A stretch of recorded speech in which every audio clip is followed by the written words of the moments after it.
Hoje nós vamos estudar o capítulo 14 do livro de Romanos.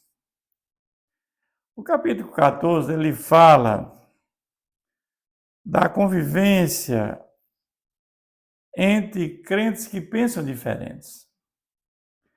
Então, Paulo tinha um cuidado muito grande com todas essas questões e ele fala da tolerância para com os fracos na fé. Ele começa dizendo: acolhei ao que é débil na fé, ao que é fraco na fé, não, porém, para discutir opiniões. Um crê que tudo pode comer, mas o débil come legumes. Por que Paulo fala isso aqui? Porque tinha muitas cidades onde Paulo implantou igrejas que eram cidades que tinham muitos deuses pagãos. E havia muitas oferendas a esses deuses pagãos e sobrava muita carne. E essa carne era vendida no mercado como uma carne boa, de primeira e barata. Então, quando um crente é forte, ou seja, um crente que já tem maturidade cristã, não há importância nenhuma se ele chegar no mercado e comprar uma carne. E se ele não souber que ela foi sacrificada aí, não há problema nenhum nisso. Mas se você chegar no mercado e o vendedor disser que essa carne é sacrificada aí, você não compra. Mas do contrário, não há nenhum problema. Mas o crente fraco, ele só comia legumes porque ele tinha medo daquela carne ser oferecida a ídolos. Então, Paulo vai acolher aquele débil na fé, aquele fraco na fé, e ter o cuidado do crente maduro, a convivência entre o crente maduro com o crente débil.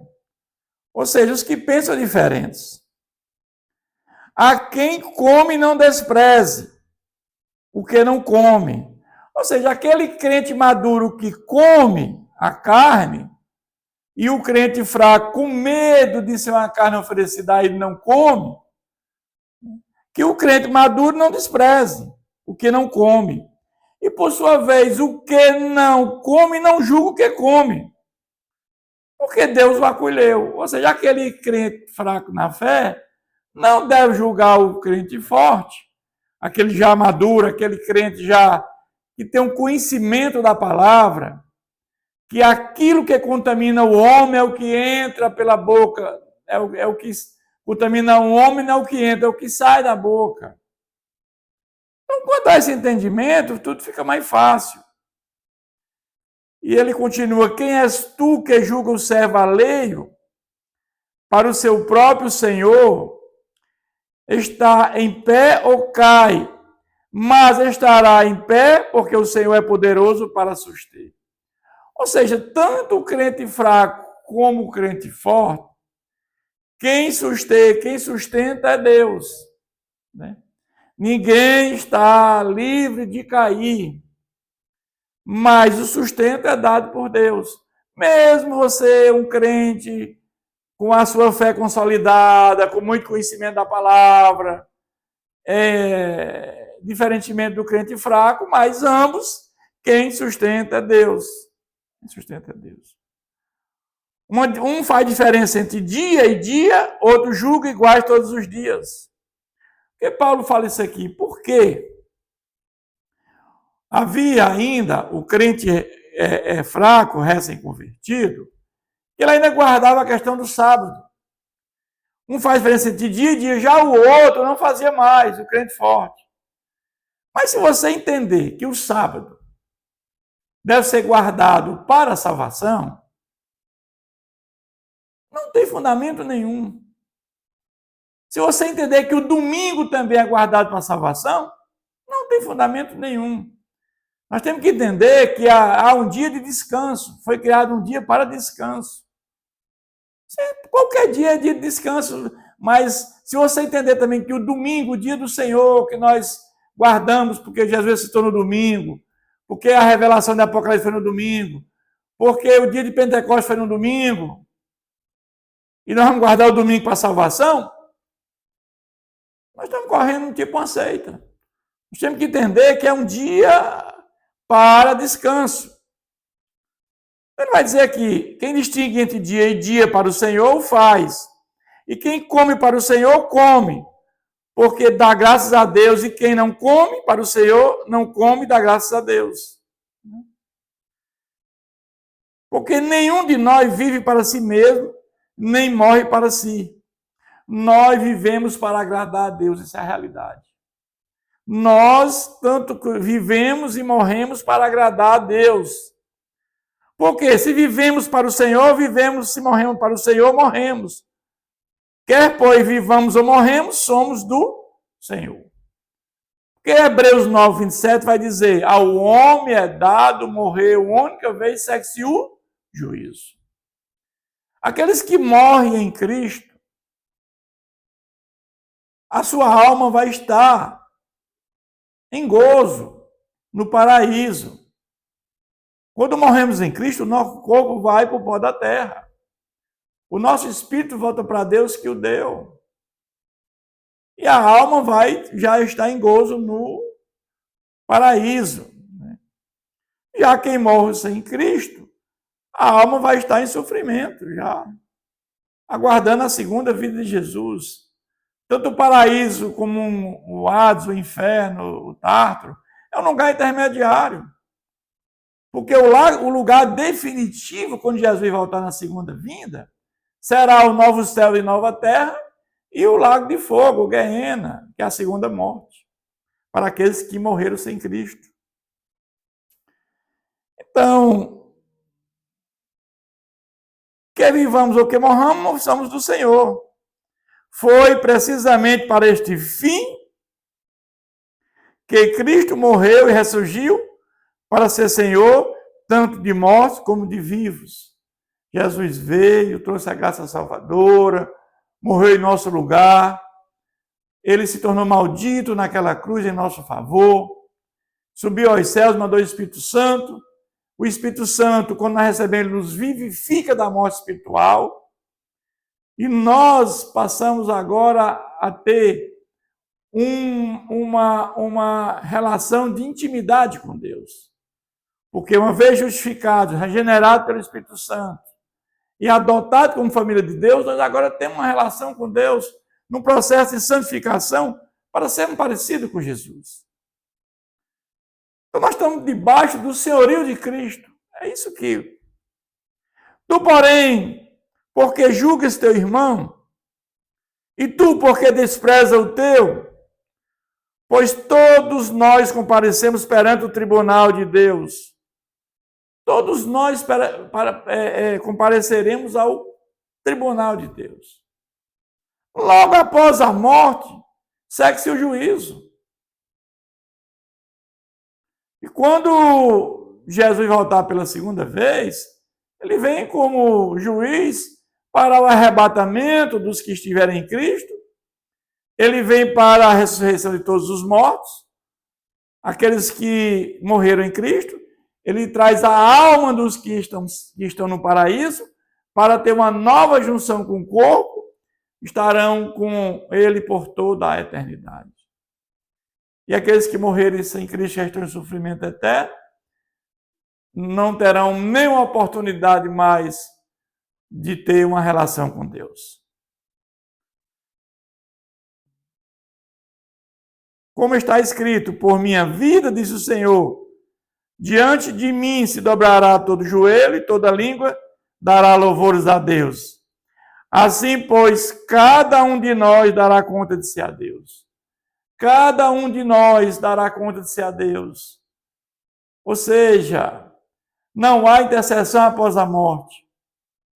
Essa ideia aqui, quando a pessoa morre, que as pessoas ficam rezando, orando pela alma daquele que morreu, para ela ser purgada, ela vai para o purgatório, ela ser purgada para chegar ao céu, isso não tem fundamentação bíblica nenhuma. Não existe purgatório. A Bíblia não fala em purgatório. Não tem sentido que o espírito fica reencarnando para a pessoa melhorar. O espírito falta para Deus que o deu, que você tenha feito coisas boas ou más aqui na terra. Agora, a alma, sim, essa alma é que ela vai entrar em gozo, sofrimento eterno, no lugar intermediário. Mas você não pode fazer nada por quem já morreu. Não há intercessão após a morte. Muita gente fica colocando missas, né, em missa de sétimo dia, de 10 anos, 20 anos, 30 anos. Perda de tempo. Você só pode fazer alguma coisa por alguém enquanto estiver vivo. Pregar a palavra para que a pessoa se arrependa, se converta.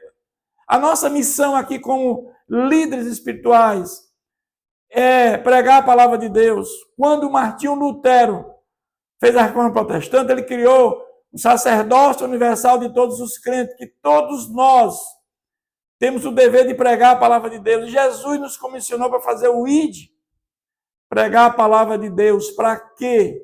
Para que o Espírito Santo venha e convença do pecado, porque a palavra ilumina a mente. A nossa missão se encerra em pregar a palavra de Deus. Nenhum pastor tem a capacidade de convencer ninguém. Quem convence é o Espírito Santo. Não nos julguemos mais uns aos outros. Pelo contrário, tomai o propósito de não podes tropeço ou escândalo ao vosso irmão. Temos esse cuidado de não julgar mais do que o outro. Eu sei e estou persuadido, convencido no Senhor Jesus, de que aquela coisa é de si mesma impura, salvo aquela que assim a considera, para esta impura. Ou seja, vamos entender que quando nós não temos o conhecimento que aquela coisa é sacrificada a um ídolo, não tem importância nenhuma. Mas se você sabe, você não deve fazer aquilo. Se por causa de comida o teu irmão se entristece, já não anda segundo o amor fraternal. Por causa da sua comida, não faças parecer aquele a favor de quem Cristo morreu. Ou seja, você tem que ter cuidado em não ofender o irmão, não ser pedra tropeço para o irmão. Se o irmão não come carne com medo dessa carne ser oferecida a ídolo, ele é ainda um crente não maduro, frágil, débil na fé, não coma com ele. Faça aquilo que agrada o irmão. Se preocupe mais com o irmão do que com você mesmo, porque você já é um crente maduro, um crente na fé. Não seja, pois, vituperado, ofender o vosso bem. Porque o reino de Deus não é comida nem bebida, mas justiça e paz e alegria no Espírito Santo. O reino de Deus se consiste em justiça, paz e alegria no Espírito Santo. O reino de Deus foi iniciado com a primeira vinda de Jesus e será concretizado na segunda vinda de Jesus, quando todos aqueles que colocaram a fé em Jesus Cristo, regenerados, justificados, santificados, estarão com ele por toda a eternidade. É a concretização do reino, é a nossa maior esperança. Aquele que deste modo serve a Cristo é agradável a Deus e aprovado pelos homens. Assim, pois, seguimos as coisas da paz e também as da edificação de uns para com os outros. Nós temos que ter o cuidado de aqueles que têm um conhecimento já da palavra, edificar os demais irmãos que estão ainda neófitos, né, que ainda são débeis na fé. Essa é a nossa missão. Que a palavra seja pregada, que a palavra seja pregada de forma correta, para que haja entendimento. Porque nós sabemos que tem muitos falsos profetas, nós temos muitas seitas que pregam, que esvaziam, tentam esvaziar a palavra correta. Você vai ver que tem muitos pregando que o Espírito Santo é uma força ativa. Tem muitos pregando que não há aniquilamento. Nós sabemos que serão atormentados dia e noite. Tem muitos pregando que se não der o dízimo não vai para o céu. Não pode ceiar. Nós sabemos que o dízimo no dia de hoje sequer existe. O que existe é o dadivar, dar com amor, com alegria, com o coração. Então nós temos muitas doutrinas que são seitas. Que se não guardar o sábado não tem salvação. Se você guardar o sábado no sentido de salvação, é uma seita. Guardar o sábado no sentido de descanso. O mesmo acontece com o domingo. Eu tenho que guardar o domingo como um descanso e não como para salvação. E tem tantas outras situações que nós devemos replicar para os irmãos no sentido de que haja crescimento espiritual. Não destrua a obra de Deus por causa da comida. Todas as coisas, na verdade, são limpas, mas é mal para o homem o comer com escândalo. Então, tudo é limpo, mas se o irmão débil na fé se escandaliza, atende o irmão para que não haja nenhum constrangimento. É bom não comer carne, nem beber vinho, nem fazer qualquer outra coisa com teu irmão, com que teu irmão venha tropeçar, ou se ofender, ou se enfraquecer. É bom não comer carne ou nem beber vinho. É proibido isso? Claro que não. Mas se o irmão débil entende assim, não faça perante ele. Por quê? Porque para ele é escândalo. A fé que tens, tem-na para ti mesmo, perante Deus. Bem-aventurado é aquele que não se condena naquilo que aprova. Ou seja, se você tem essa consciência clara, que pode fazer isso, comer carne sem nenhum problema, desde que você não tenha conhecimento que essa carne foi sacrificada a algum ídolo. Se você toma uma taça de vinho, e você não está causando embriaguez na sua vida, se você tem essa consciência, não tem problema. Mas se você está perante uma pessoa que pensa diferente, ou seja, a convivência entre os que pensam diferente, né, tem que ser harmônica. E ele vai concluir esse capítulo dizendo: mas aquele que tem dúvidas é condenado se comer, porque o que faz não provém de fé, e tudo que não provém de fé é pecado. Então, se alguém tem dúvida do que está fazendo, ele é condenado, porque não faz com a fé, porque não faz com o que provém da fé. Você tem que fazer com consciência que tudo provém da fé. Você tem que ter consciência do que você está fazendo, é correto, não há nenhuma dúvida. Não há nenhuma dúvida.